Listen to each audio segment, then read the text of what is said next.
Ebra so said ya can see munsam ebra I want quantana say from Eugene Kwame Anna sports team nina ebo mi ti do man openi di dwumade no ebesom e won quantana so black adaroma dwumade ne live on Facebook enti opim so ready on Facebook opim so radio on Facebook ukwa ubenya dwumade ne bia hwe me pa cha ukwa like page no or like page no na wo share ama wunua enso enya bia hwe na wo comment no ato ase ama ye bekinkan ni nyina e wo dwumade enso e the amount e opim so radio on Facebook and abenya dwumade ni bi ahwe no like na bibia enso akoso kama ama na ye sensem na se dia ne e ko Ghana Football Association no ase ye nyame boa e de se CAF license meche GFL license D coaching course no nyame boa otena ana Eastern region for monsumu nyamo chafa ewom esanse ohwa regions dodo na enso awie omodia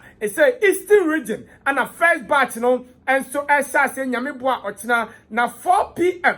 ana omo asia ewo Bonsu Cocoa College ewo Akim Bonsu ntimesawa ya no ma hyene nso ere amaye license D no ya sa na etie na CAF any GFA license B refresher course no ya first batch no enso eba na we na no memenda nyame boa ena second batch of 26 coaches second batch of 26 coaches no ena omonso esase ewo pram na say no de etie de ho nsam no Emma, oh, Jumadian so, Intino Urama, I say, and the pram no, like a refresher course for CAF, any GFA, license B coaches no, and then Jumadiano Shasia, our pram, and no second batch, Yadia Hunsam no, Emma, oh, Jumadian, so Rebu Bakaya, Yadaba 2 and him, so quote Papa Fabian, or no, and a GFA no, you know, as the new under 17 air coacher.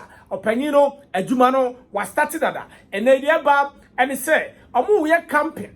And a camping no air coso, I was summer boy ho, and under 17 team no air camping now more boa coach. Papa si Fabiano, air coach, Wilfred Drummond, Odili Juma, Emma Dreams FC, and a fay coach George O. On also a goalkeeper trainer, Sampani Foy, and a airboy air coach. Papa si Fabian, Abraham so Eddie Jumano, our summer boy, Yadia 170 B, Emma.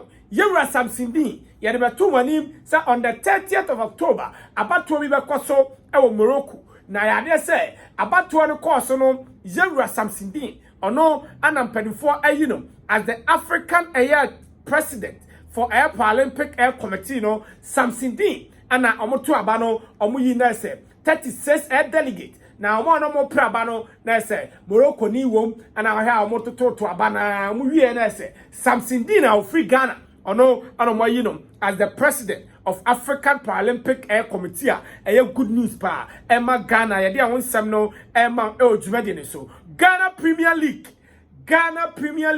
match the one no, Eba so, na over the weekend, yenya interesting fixtures ni biya Nese, and yasam Ketuakra. Starting nanu fiadaro na say na etia Accra Lions etna Accra Sports Stadium any Almina Sas ekwati penko Raoul Salifu go baako ema Accra Lions ana fe Michel Sapon anso se baako ema Almina Sas bobo ko memenda no game baako etoja Dreams FC any kotoko game ni ba na we no na se Dreams FC ehye baako Abdul Fattah Isaku onu nya go no ema Dreams FC ana fe korokono Mudasiru Sarifu Isaac Opon and Richmond Lamptey omusunya goals no ema Krobia Sanogoroko Sunday Babiani Gold Stars ehye baako a Chelsea Anthony Kingsford Airboafo onu nya go no ema Babiani Gold Stars Sunday krona na ese Manchester mbe boy ni nyina ba so kwasiada no Ken Pfizer enso tena Baba Nyara Sports Stadium ehye baako a Wafa Anthony Zubairu Ibrahim onenya go no ema wa Ken Pfizer boboko no Kala United enso ni Abiana Stars obi ase nyonko eka baako Aziz Dongo ene se go no ema Kala United ana Emmanuel Jamfi enso ese go ema Abiana Stars boboko no 11 Wonders etna ohini Amia Park out tatima ema set goal boboko no betwa ne ka baako a omo Anthony Eric Esho onenya go no ema Ashanti Gold boboko no Betem United omontine omonem pa Betem United ese 9-4 Mediama, Antimi Antibi, Emmanuel Ayivo, Osemienu, Francis Twenen, Ashebako, Anna Augustine Okra. And so, and the Bako, a Kahua, and no idea free hall, but I don't know, Accra Sports Stadium, Accra House of Folk, and Legon City's game, no, Obia, and to me, and Fabo, Anthony Yonko, at them. Now, last game, a Barcelona, now RTU, on the Great Olympics, and at the Shaswa, game no, a banner, no, let's say, Obia, and Yonko, a Kabakubakwa, Raymond Oko, and a Yagono, and my Great Olympics, and I feel David Abagna Sagna. Ono so ete kano enema eye RTU bobo na eno ede tie na match no eba ne na se coaches no yetie omo reactions ne kakra omo de atu ya coach Karim Zito odijuma ema Dreams FC bobo no be kaya Dreams coach your friend Evanislav Everett no opanyino or service suspension into and to me antna e bench one coach Karim Zito after game no or the same way and a 2 year to break down the supremacy of Kotoko over Dreams.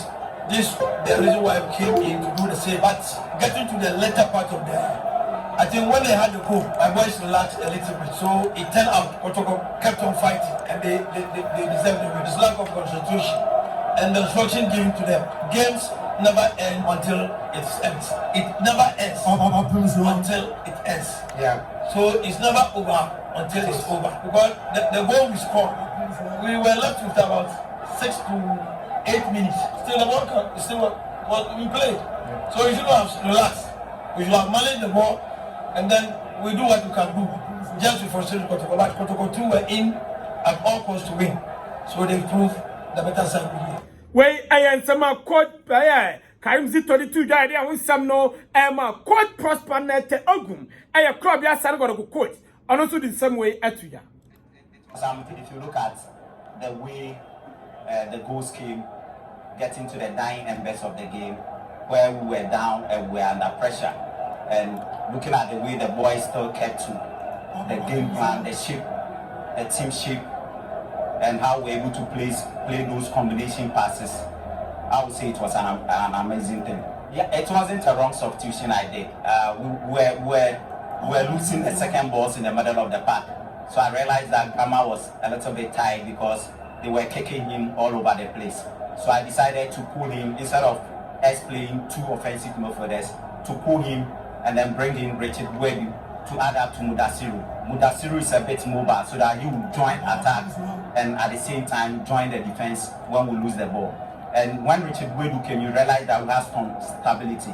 And because Mudasiru is mobile and can give those penetrative passes, we're able to open up their defense. And Isaac on the right, I mean, he's a fantastic player. He's very good on the ball. He was able to take left back of Greece on most of the time, created good chances for his teammates to score, and he himself scored. So it was a good substitution with it. We tried to just make sure that we solidified the middle of the park because we realized that anytime he had the ball, had some free space to create. So we brought in Agadas to mark the space and at the same time keep an eye on him. So we realized when Agadas came in, he was out of the game from that time.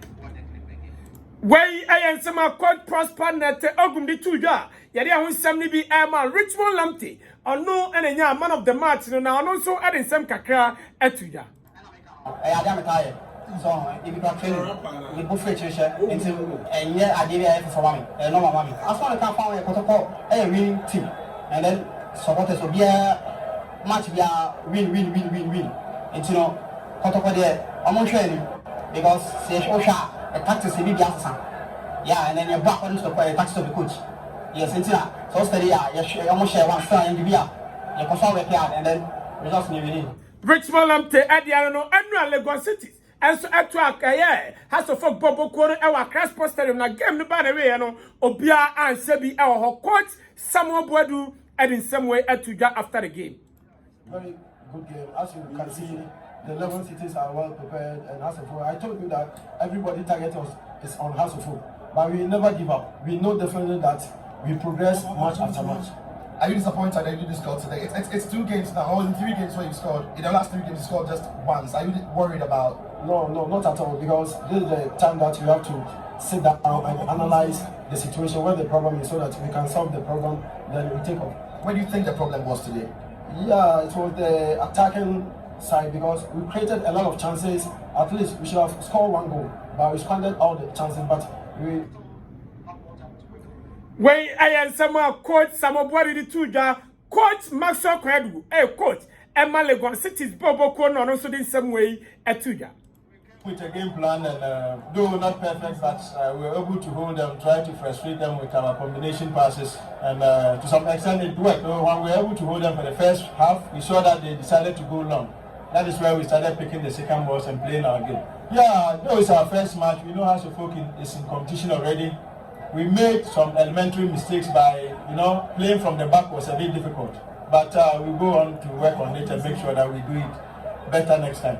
Well, we wish us all the best in Africa, because when they go and lift the flag of Ghana high, Ghana football only benefits.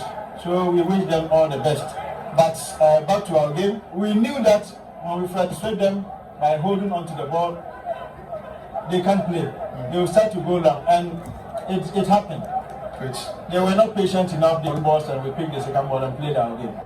When I am some coaches no attitude idea on some no man after match day one to say and a table net here, but United the kind or 3 points gonna go toss me or 3. Can find that toss me and or 3. And 9 as good or 3. But Bianni Go Stars toss a num or 3. House of Folk 1. Legon Cities 1.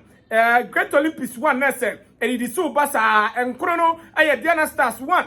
RTU 1. 11th. Winner Sacks 1. 12. Kyla United 1. Accra Lions and 1 point. Honma and no the tier and on 14th position.